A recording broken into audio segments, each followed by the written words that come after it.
ఓం శ్రీ గణేశాయ నమః. శ్రీమాత్రే నమః. శివాయ గురవే నమః. శ్రీకృష్ణ పరబ్రహ్మణే నమః. శ్రీ గురుభ్యో నమః. నారాయణం నమస్కృత్య నరం చైవ నరోత్తమం దేవీం సరస్వతీం వ్యాసం తతో జయముదీరయేత్. సచ్చిదానందరూపాయ విశ్వోత్పత్యాదిహేతవే తాపత్రయ వినాశాయ శ్రీకృష్ణాయ వయం నమః. ప్రియ భగవద్బంధువులారా, గత 26 రోజులుగా నన్నయ్య గారి విరచితమైనటువంటి శ్రీమదాంధ్ర మహాభారతంలో ఆది పర్వంలో పంచమ ఆశ్వాసాన్ని చెప్పుకుంటూ ఉన్నాం. కృష్ణుడి యొక్క దివ్యానుగ్రహంతో 26వ భాగంలో మనం పాండురాజు మరణించిన తరువాత మాద్రి పాండురాజుతో పాటు సహగమనం చేయడం, అలాగే ఆ తరువాత కురుపాండవులు బాల్య క్రీడలు,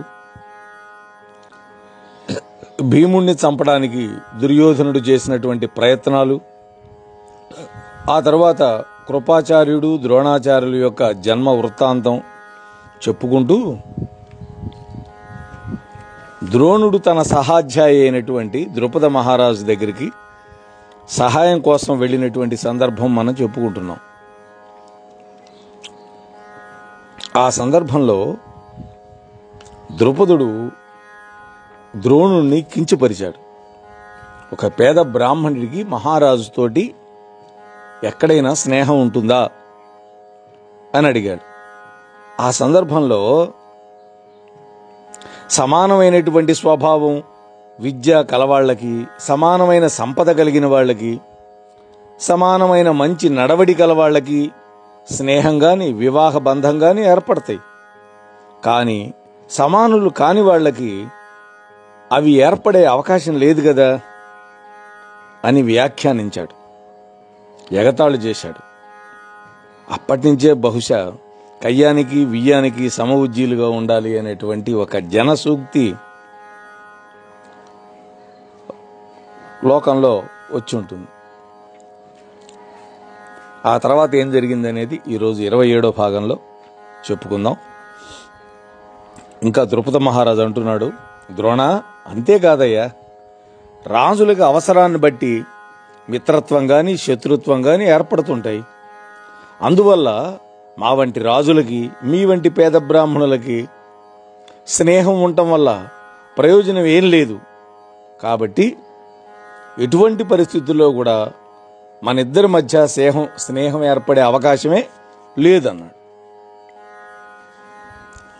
అని ద్రుపద మహారాజు ఐశ్వర్య గర్వంతో తిరస్కరించి తృణీకరించి మాట్లాడగానే ద్రోణుడు అవమాన భారం చేత కలిగినటువంటి కోపం వల్ల కలత చెందినటువంటి మనస్సు కలిగిన వాడై ఏమి చేయాలో తోచక కొడుకుతోటి, భార్యతోటి, అగ్నిహోత్రంతో, శిష్య సమూహాలతోటి బయలుదేరి హస్తినాపురానికి వచ్చాడు. ఆ సమయంలో ఆ పట్టణం బయట ఒక విశాలమైన మైదానంలో ధృతరాష్ట్రుడి యొక్క కుమారులు 100 మంది, పాండురాజు కుమారులు 5 బంతి ఆట ఆడుకుంటున్నారు.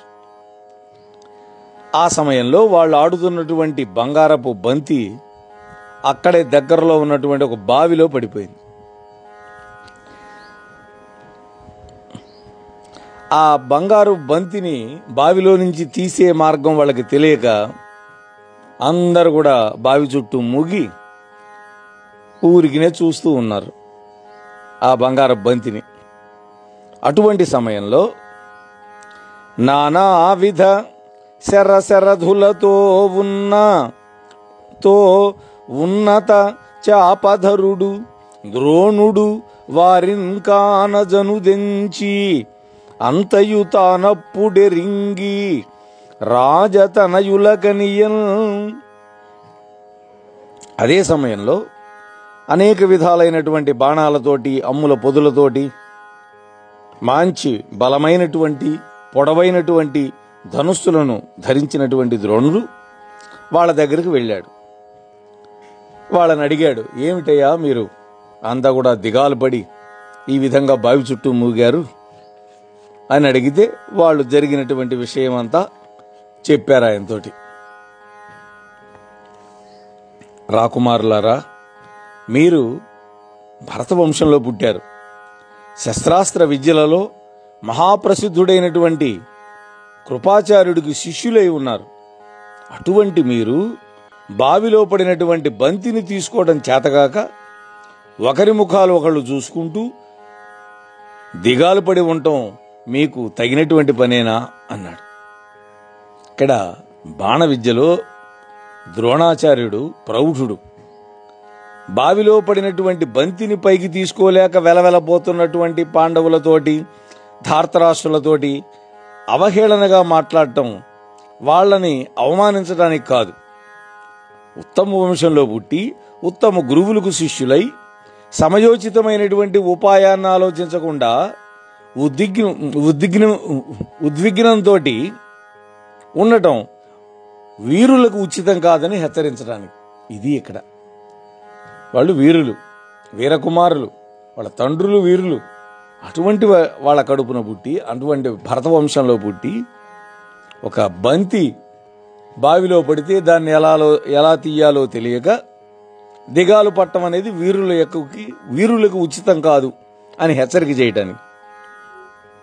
ఆ తరువాత తన విద్యను యోగ్యతను ప్రదర్శించాడు. ఈ సన్నివేశం కృపాచార్యుడి కంటే కూడా ద్రోణాచార్యుడు గొప్పవాడని, అతడి యొక్క శిక్షణ రాజకుమారులకు అవసరమని భీష్మాచార్యుడు భావించేటట్టుగా చేసింది అని మనం భావించాలి. ఇక్కడ అంత దీంట్లో నర్మగర్భత ఉంది. ద్రోణుడు అన్నాడు, రాకుమారులారా, ఈ బంతిని నా యొక్క బాణ పరంపరతోటి మీకు తీసిస్తాను, చూస్తూ ఉండండి. ఈ విద్య ఇతరులు ఎవరికి రాదు అని ద్రోణుడు ఒక బాణాన్ని అభిమంత్రించి చూపును, పిడికిలిని చక్కగా నిలబెట్టి ఆ బంతికి నాటుకునే విధంగా ఆ బాణాన్ని కొట్టాడు. ఆ బాణం చివరికి మరో బాణాన్ని, దాని చివరికి ఇంకో బాణాన్ని కొట్టి వరుసగా బాణాల తాడులాగా చేసి మెల్లగా బంతిని బాణాలు లాగేస్తే బంతి వచ్చేసింది. అది చూచి రాజకుమారులందరూ పరమాశ్చర్యపడ్డారు. వెంటనే వాళ్ళంతా కూడా ద్రోణాచార్యుడిని వెంట పెట్టుకుని భీష్ముడికి జరిగిందంతా చెప్పారు. ఆయన అన్నాడు, ఆసన్న ఫలితుననఘు శరాసన గురు భూరి సత్వున్ అసిత కృషాంగున్ భూసురవరు ద్రోణు గుణోద్భాసితు వినినట్ల చూచి పరమ ప్రీతిన్. ఆసన్న ఫలితుడు అన్నాడు అంటే తల నెరియడం అంటే ముసలితనానికి సంకేతం. పుణ్యాత్ముడు, ధనుర్విద్యాచార్యుడు, మహాబలవంతుడు, నల్లటి బక్కచిక్కినటువంటి శరీరం కలిగినవాడు, బ్రాహ్మణులలో శ్రేష్ఠుడు, మంచి గుణముల చేత ప్రకాశించేవాడు అయినటువంటి ద్రోణుణ్ణి గురించి తాను ముందే విన్నట్లుగా చూచి భీష్ముడు ఎంతో సంతోషపడ్డాడు. భీష్ముడు అడుగుతున్నాడు ఆయన్ని, మహాత్మా, ఎందుండి వచ్చితి ఇందులకెందుడుగా నీకు నిష్ట మెరిగింపుము సద్వందితయని అడిగిన సానందుడు ద్రోణుండు భీష్మునకు నిట్లనియన్. మహాత్మా, సజ్జనుల చేత కీర్తింపబడేవాడా, ఓ ద్రోణాచార్య, నీవు ఎక్కడి నుండి ఇక్కడికి వస్తున్నావు, ఎక్కడ ఉండడం మీకు ఇష్టం చెప్పండి అని అడిగాడు. ఆ మాటలకు ద్రోణుడు సంతోషపడి భీష్ముడితోటి ఈ విధంగా అంటున్నాడు, భీష్మ, నా పేరు ద్రోణుడు. నేను భరద్వాజుడి యొక్క కుమారుణ్ణి.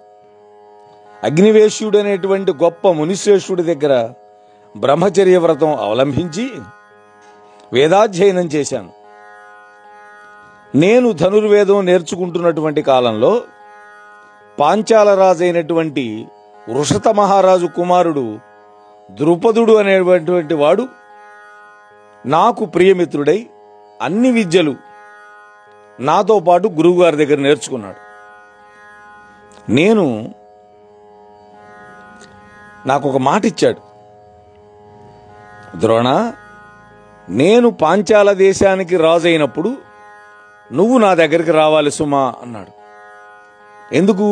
నా భోగాలు నీవు కూడా అనుభవించడానికి అర్హుడివి అని నన్ను ప్రార్థించి వెళ్ళాడు. వీడ్కోళ్ళు తీసుకొని విద్యాభ్యాసం తర్వాత ద్రుపదుడు ఆ దేశానికి రాజయ్యాడు, పాంచాల దేశానికి. నేను కూడా తండ్రి యొక్క ఆజ్ఞ వల్ల కృపిని వివాహం చేసుకున్నాను. కృపాచార్యుడి యొక్క చెల్లెలు. గొప్ప తేజస్సు గల ఈ బాలుడు, ఈ అశ్వత్థామ నాకు కొడుకుగా పుట్టాడు. నాకు ధనం లేకపోవటం వల్ల సంసారాన్ని భరించలేని వాడిని ఉండి కూడా వ్యక్తుల యొక్క యోగ్యతను గుర్తించలేనటువంటి రాజుల దగ్గరికి వెళ్ళడానికి, ఇతరుల నుండి చెడ్డదానాలను తీసుకోవడానికి ఇష్టపడక ధర్మ మార్గంలో జీవితం గడుపుతున్నాను. చూడండి ఎంత అద్భుతంగా మాట్లాడుతున్నాడు ద్రోణుడు. చెడు దానాలు తీసుకోవడానికి ఇష్టపడలేదన్నాడు. అలాగే వ్యక్తుల యొక్క యోగ్యతను గుర్తించలేనటువంటి రాజుల దగ్గరికి వెళ్ళడానికి ఇష్టపడలేదన్నాడు. కానీ గత్యంతరం లేని పరిస్థితుల్లో తనను రమ్మన్నాడు అనేటువంటి ఉద్దేశంతో ద్రుపదుడి దగ్గరికి వెళ్ళాడు.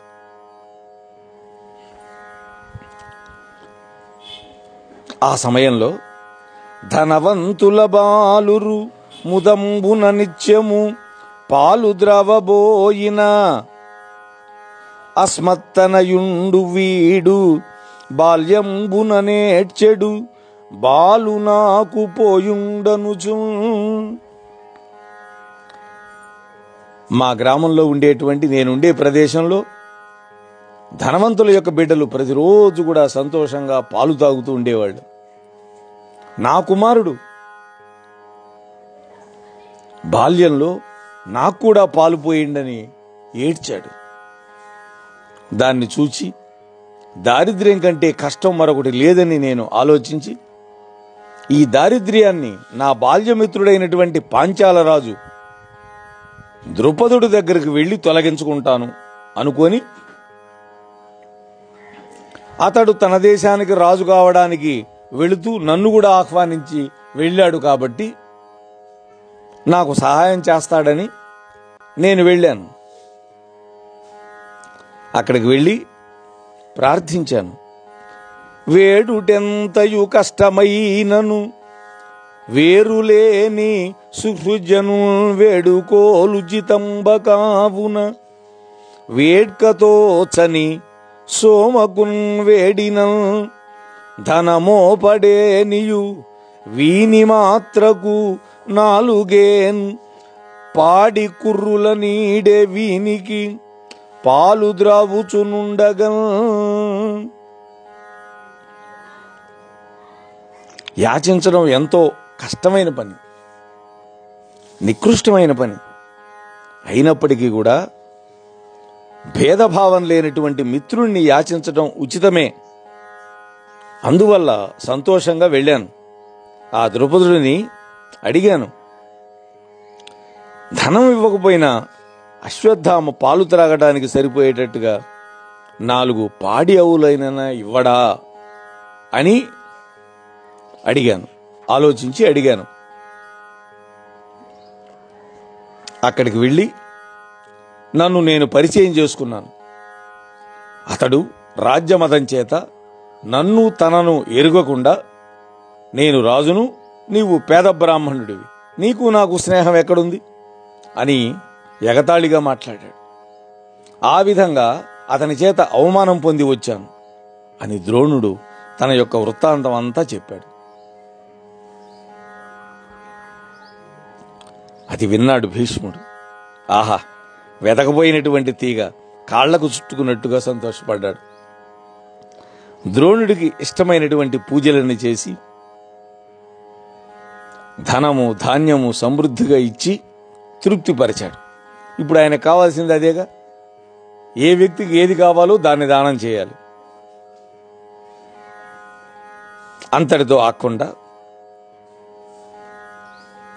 మనుమల నెల్లజూపి మతిమంతుడు శాంతనవుండు వీరి చేకొని గురువృత్తిమై కరపు ఘోర సరాసన విద్యలెల్ల పెంపున జమదగ్నిసూనుడును పోలడు నిన్నని విందు విల్లు నేర్పున నయ నైపుణ్యంబునను భూరి పరాక్రమ గర్వ సంపదం.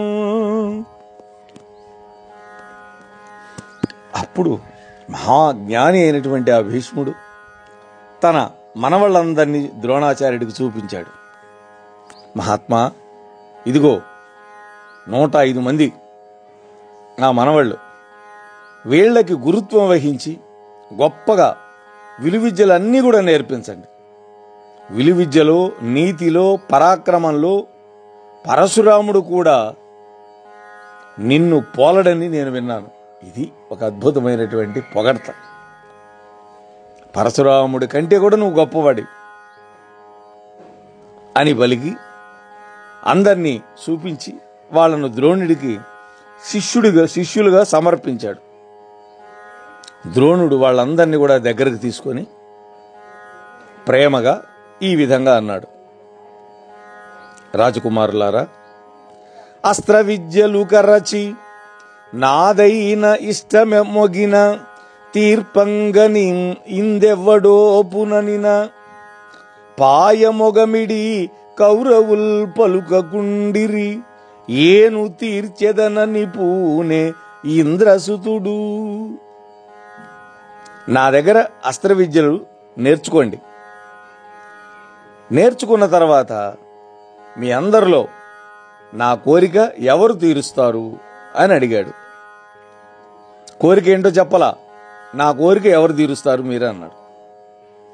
కౌరవులందరూ కూడా పెడమొగాలు పెట్టి మౌనం వహించారు. అప్పుడు అర్జునుడు, గురువర్యా, నేను తీరుస్తాను అని ముందుకొచ్చాట. అంత నమ్మకం, ధైర్యం ఆయనకి.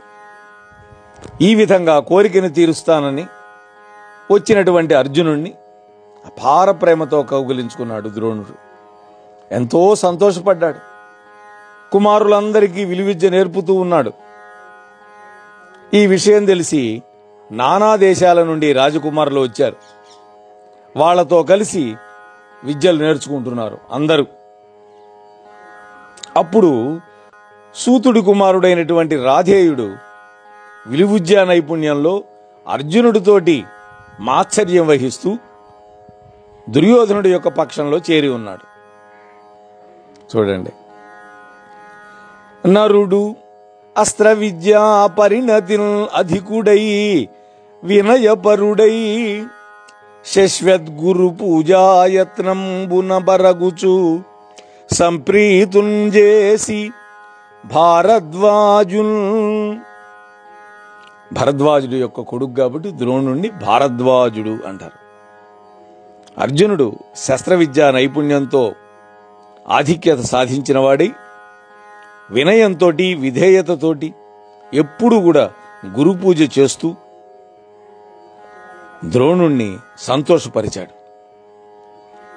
శిష్యుడు ఉత్తమ గురువు కోసం ఏ విధంగా అన్వేషిస్తూ ఉంటాడో గురువు కూడా అదే విధంగా ఉత్తమ శిష్యుడి కోసం అన్వేషిస్తూ ఉంటాడు, సాధిస్తాడు. ఇక్కడ ఉభయత్రా కూడా సార్థక్యం ఏర్పడింది. గురువుకి ఉత్తమ శిష్యుడు దొరికాడు, శిష్యుడికి ఉత్తమ గురువు లభించాడు. అర్జునుడితో ఉన్నటువంటి విద్యాస్పర్ధతోటి అశ్వత్థామ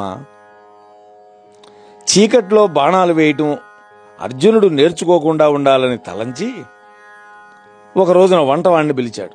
అశ్వత్థామ దుర్యోధనుడు పక్షం చేరిపోయినాడు. ఎందుకని? రాజు కదా, రాజు కొడుకులు. అందుకని ఈ అర్జునుడిని ఎప్పుడైతే తండ్రి బాగా ప్రేమతోటి దగ్గర తీశాడో ఈయనకి కొంచెం ఆశ్చర్యం కలిగింది. అందుకని ఏం చెప్పాడు, వంట వాళ్ళని పిలిచి చీకట్లో అర్జునుడికి అన్నం పెట్టద్దు అని ఆజ్ఞాపించాట.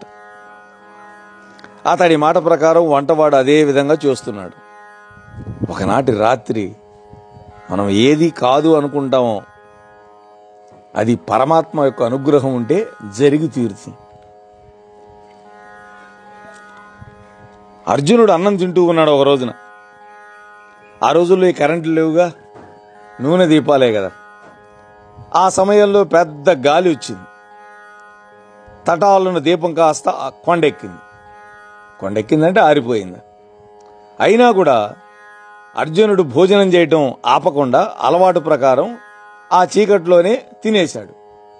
అంటే అంతకుముందు వెలుతురున్నప్పుడు పెట్టారు కదా అన్నం, కూర ఎక్కడుంది, అన్నం ఎక్కడుంది, పచ్చడి ఎక్కడుంది, ఇవన్నీ ఆయన చూసుకున్నాడు కదా, అన్ని గుర్తుపెట్టుకొని చక్కగా తినేశాడు.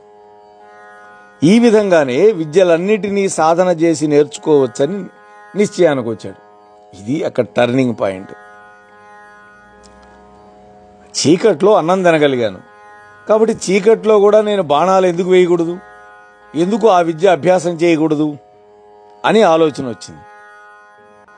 ఆలోచన వచ్చి పాయక చీకటి యందును ఏయంగా నభ్యసించు నిట్టియడం కౌంతేయు ధనుర్జ్యాధ్వని విని ధీయుక్తుడు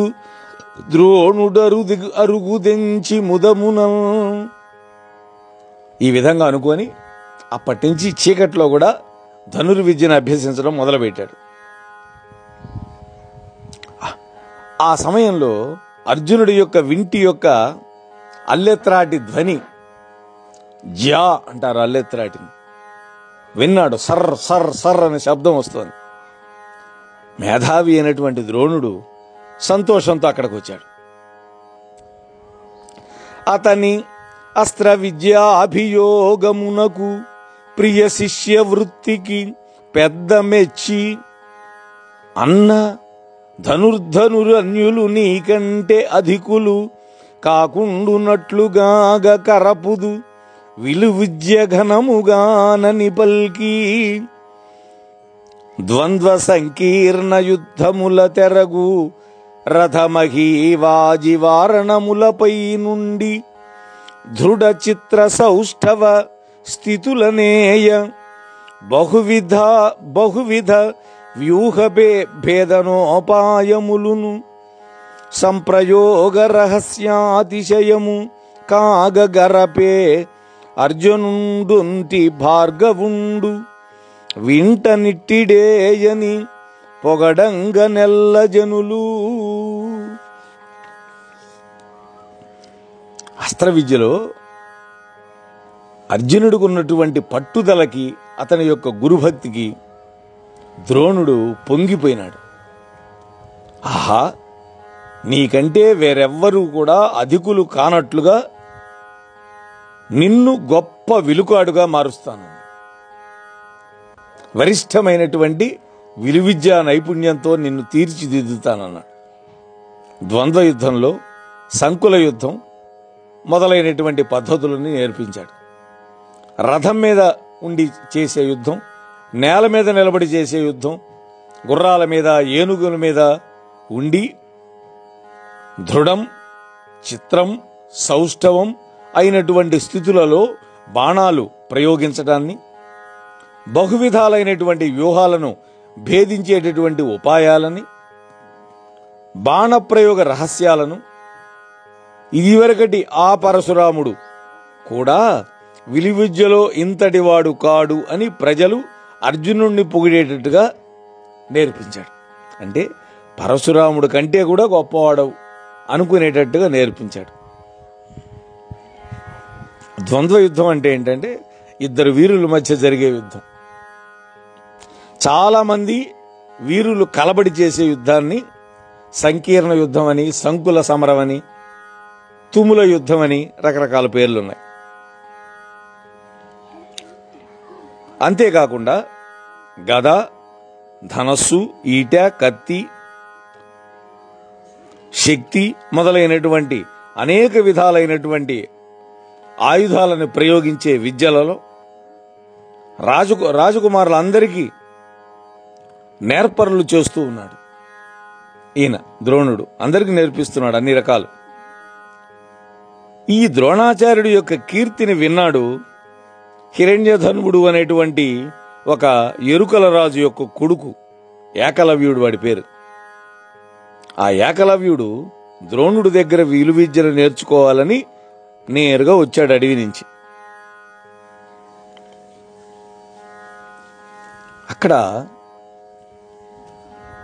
నాకు కూడా నేర్పించండి అని అడిగాడు. అప్పుడు ద్రోణుడు, ఏకలవ్య, కేవలం క్షత్రియులకు మాత్రమే యుద్ధ విద్యలు నేర్పిస్తాను, తక్కిన వాళ్ళకి నేర్పించడానికి కుదరదన్నాడు. అప్పుడు ఏకలవ్యుడు ఇక ద్రోణుడి దగ్గర సెలవు తీసుకొని వెళ్ళిపోయి అడవిలో వినయమున ద్రోణ రూపు మన్నున నమర్చి దానికి అతి భక్తితోడ ప్రదక్షిణంబు చేసి మ్రొక్కుచు సంతతాభ్యాస శక్తిన్ అస్త్ర విద్యా రహస్యంబులర్ధిబడసే. ఏకలవ్యుడు గురువుగారు తిరస్కరించాడని కుంగిపోలా.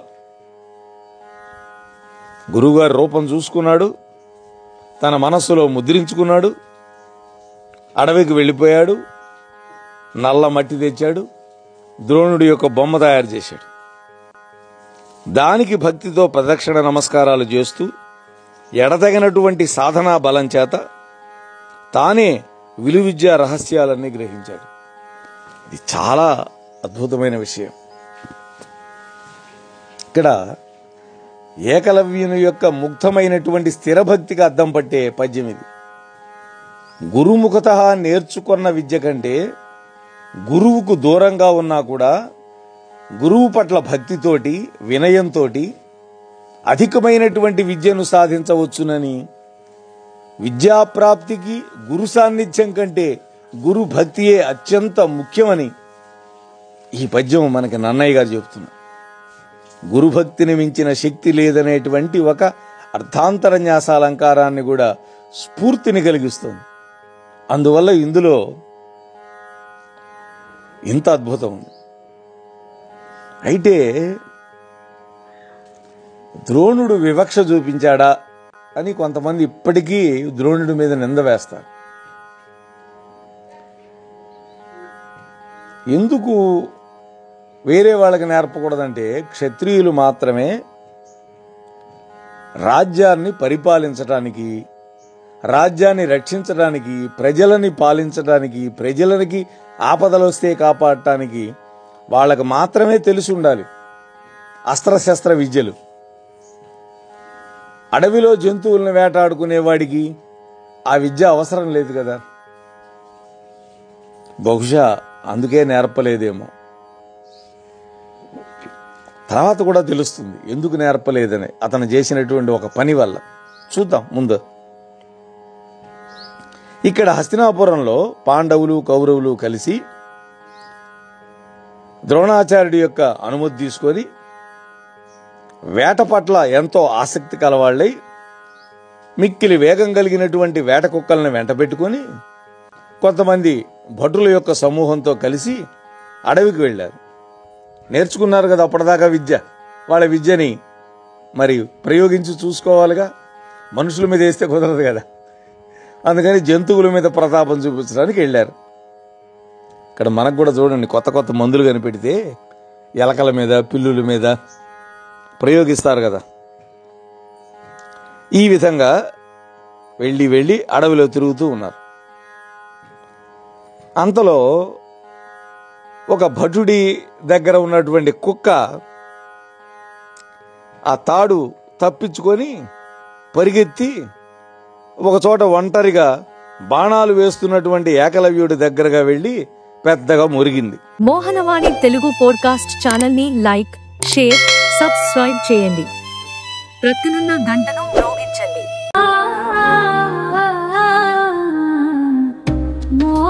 రావా